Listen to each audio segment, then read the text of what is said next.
Does Jesus give us the mandate to enhance? I don't think Jesus does give us the mandate to enhance. And I say this for two reasons. One, I think the human species has been given the set of characteristics with which we can work. And working with the characteristics we already have enables us to live a very full life. And the mandate to heal then would say that those who are not able to live that full life, we should try to enable them to do so. So those who are disabled, those who are unwell, we try to care for them and look after them, bring them up to standard. But the mandate to heal doesn't seem to me to give us the right to go and say, I'm going to take a small group of humans and make them superior to everybody else by giving them enhanced cognitive ability or enhanced physical ability just because I want to. That seems again to be an example of scientist arrogance. I can do it, therefore I will.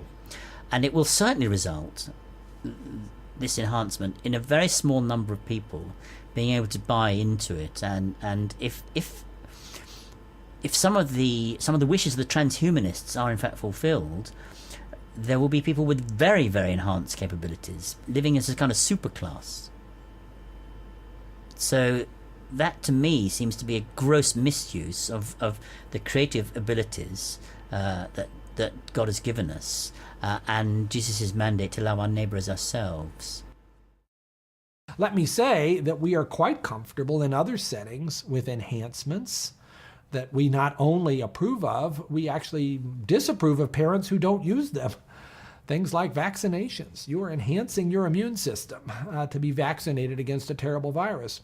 Things like piano lessons. You're trying to enhance somebody's functioning in the musical arena. In a more silly way, hair coloring is an enhancement of sorts, I suppose.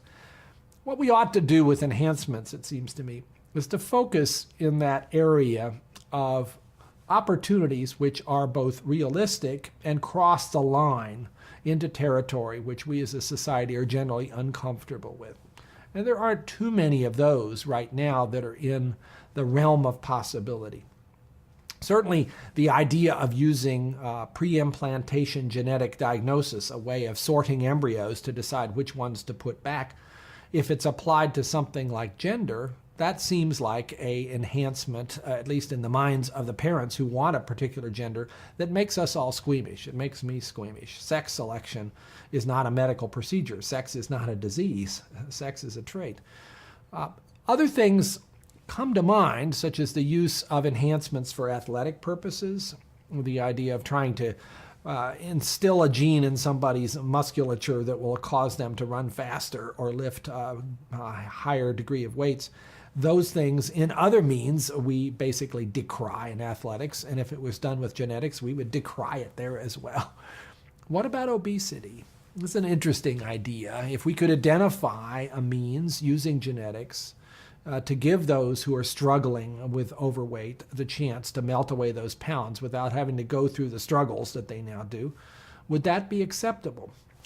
I think most people would say for the morbidly obese who are facing terrible health consequences, well, yeah, this sounds like you're treating a disease.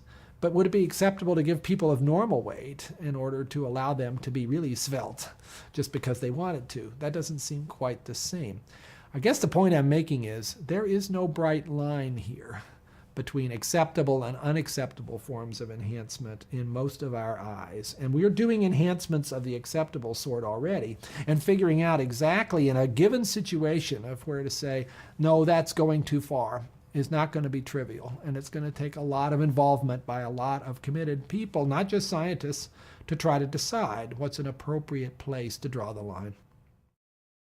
Every access of major scientific knowledge which leads to new powers of intervention in nature is a sort of fall upwards, so to speak. And science gives us knowledge, technology gives us power. We have to add to that the gift of wisdom to discern and accept the right, to discern and refuse the bad. And that's where we need to work away all the time. And we need to think about these issues before the technology is on the shelf, because once it's on the shelf, it's very, very hard to take it off again.